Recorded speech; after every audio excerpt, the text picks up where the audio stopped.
Good afternoon, folks. We're going to start this video by making some noise here in a second, but I want to show you what I'm shooting.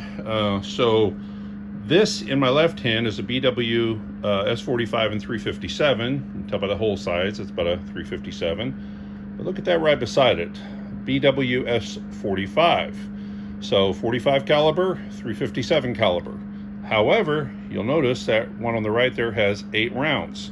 And the center doesn't look like a little plastic insert anymore. So that's what we're going to be shooting, is 8 rounds out of my BW 45.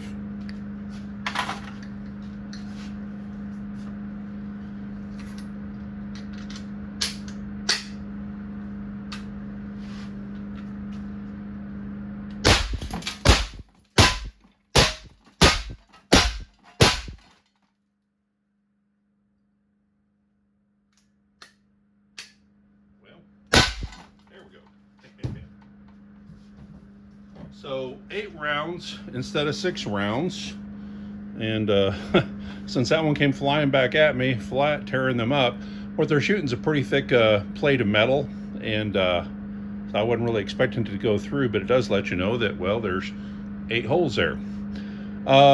This is going to be product number 6 in about 3 weeks, which is, let me get it out of the gun here. The insert, and probably be making some new covers for an 8-shot as well. The insert, so this thing can do what it was probably originally intended to do, and that's fire 8 shots for the BW S45. This is prototype number 15 in about 48 hours.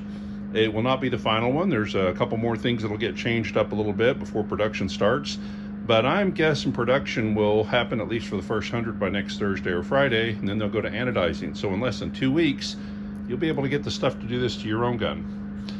I want to take just a second to touch on that. Again, in just a very few weeks, I've made several new products. The Zeus muzzle brake. Right now, as we speak, we're working on a Zeus screw-on choke. You'll be able to put in your Remington chokes into it, so that's in the works. We have the Defender block. So you're able to go ahead and charge 2 of them at the same time. I've ordered a ton of the O-rings too, so anybody who has the old Defender 1 and thinks their cylinders are leaking, within about a week you'll be able to let me know, and I will include free the O-ring for this piece here for charging, and the 2 O-rings that are in the back of the little red cartridges, so that you can have fresh O-rings just in case you think yours is leaking. We have the muzzle brake for the BW S45. I'm sorry, not muzzle brake, but barrel extender to get it out past the air canister if you're attaching something to the front of the gun. There's tons of things in the works too. I mean, every time I look around and see something somebody else is making, I wonder, well, what can I do to make it better? I was very happy to get this free from Bintac. It's nice. I'll tell you what, if you're trying to load a BW S45, you need 3 hands, and this little thing right here made it really, really easy. But at the end of the day, it's a little 3D printed thing, and it looks like 3D printed. Even with 3D printed, this is 3D printed in my right hand. This is 3D printed. There's a lot of different levels of 3D printed. I say this because as much as I like this, I've got a business card being made right now out of aluminum. They'll be 3 inches by 4 inches. They'll have holes where you can mount them to a tabletop or a toolbox if you want to, and it will have the same index, so you'll be able to load your cartridges. You won't even have to hold something. You'll be able to just put it on your tabletop or your toolbox or whatever you have it mounted to, and be able to screw these things and drop the pellets in. We have no less than a dozen things in the works right now, a variety of different items out there. Plates for the 357. This isn't a 357, this is the BW S45 357. But if apparently inside, when that pin breaks, it's very possible to have, I don't know what you'd call it, reverberation or whatever that causes these things to shatter.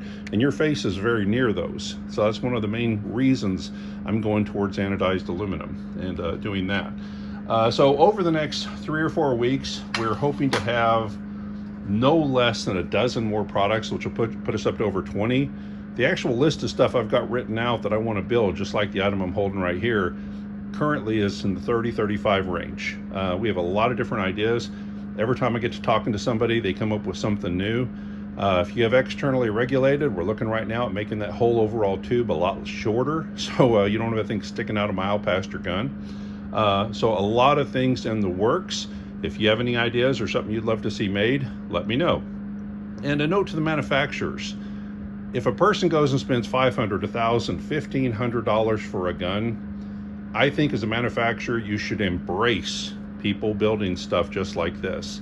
There's nothing worse than to have a $1,500 gun sitting on the shelf because a faceplate is shattered or some other issue, or maybe in the little plastic insert that's normally there, that very, very heavy spring has cut that little groove through in the back, and you know, it's not winding anymore. So anything anybody wants to make your product better and to make it more usable, I see that as a win for everybody. And I hope the manufacturers out there feel the same, because not only am I building stuff for AEA, I'm looking at magazines for the Umrex Hammer right now, and I've looked at a couple other guns too with things I think could make them better. And again, I'm open to suggestions. If there's anything out there you'd like to see made, please let me know, and I'll see what I can do. Y'all take care. Bye-bye.